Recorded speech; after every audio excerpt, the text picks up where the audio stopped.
One of my favorite questions is, what color kitchen are you going to install in this house? And they're like, what?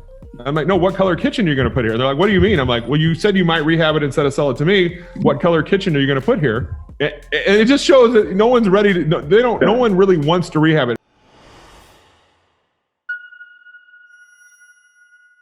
What I'm interested to hear is you probably talk to a lot of your students, a lot of your people in your community who are looking at this strategy. And now we're hearing so much about the MLS or so much about motivated sellers. There's no inventory. There's so much competition. Because there's no inventory, prices are going up. There's 10 other buyers at every door. And so the value prop that you're giving is, look, we're going to focus on this community who's going to be a motivated seller versus, so help me understand the kind of epiphany that your students are experiencing when they're like, oh my God, this is working. Why haven't I been doing this all the time versus fighting over all these other leads, like vacant house leads or out of town landlord leads? Yep, great question. And so let's talk about daughter Judy for a second, right? Daughter Judy is the one that's closest to mom that's been helping out with all the problems. And so daughter Judy is getting, you ever hear the term being quartered, where the horses pull you in 4 different directions when they're killing you? Daughter Judy's, she's being quartered. So she just moved, you said Henri, I love that word. You just moved Henri mom into senior living. She still has needs. You're being pulled that way. You are, the community needs their money and all the paperwork filled out. You're being pulled that way. You've got the sisters and brothers that live on average, listen to this, 400 miles away that question everything you're doing. And usually daughter Judy is still married to somebody that's needy and has, her life didn't stop just because this happened, right? So they're being pulled 4 different directions. And so to answer your question, why would somebody do this when the market's good? Here's why. When the realtor walks in, remember, okay, so the doctor said mom has to move out of her forever home into senior living. That's already a blow. Second thing, it's how much a month? Second blow. Third thing, it's you want me to clean this place out and rehab it before I list it? You said, Josh, the market is as good as it's ever been, right? I've been in real estate 22 years. It's the best retail market I've ever seen. What doesn't happen is, and we're forgetting the front part, these houses are not anywhere close to retail ready, and they're usually full of stuff.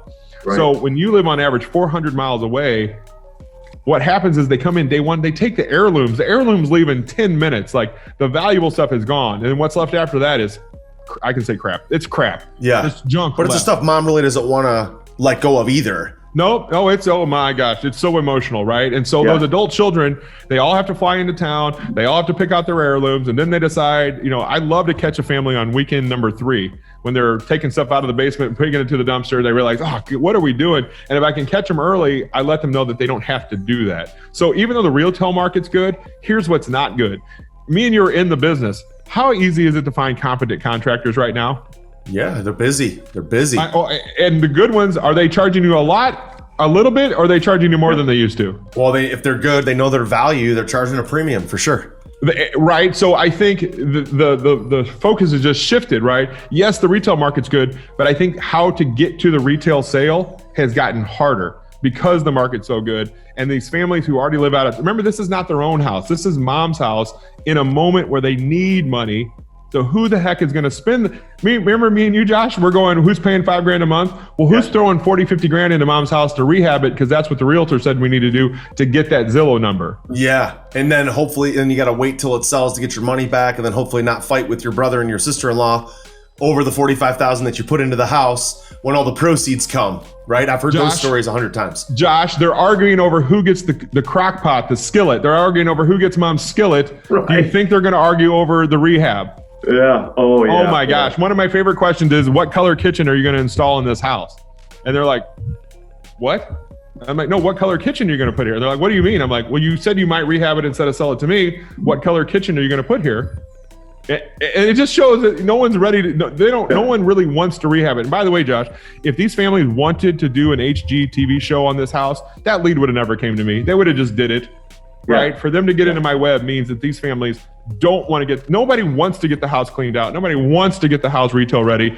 Nobody, and if they do, they're probably going in different directions anyway. I'm telling you, today's adult children, with their lives so busy and all this other stuff they're helping their mom with, they love the mom's house easy button because they don't have to, we still treat people fair. This is all above board. In fact, that's probably one of my biggest problems is that I can't just have any investor in every city. Yeah. And they really have to go through this training with me to understand all the nuance of what's going on with these families. And I need good investors nationwide. So that's like my takeaway. It's like, this is worth your time, because if you do it right, you can have referring these 10 different people who will refer you their business. They're going to use you as a tool from now on if you can gain their trust. And that's how valuable this could be.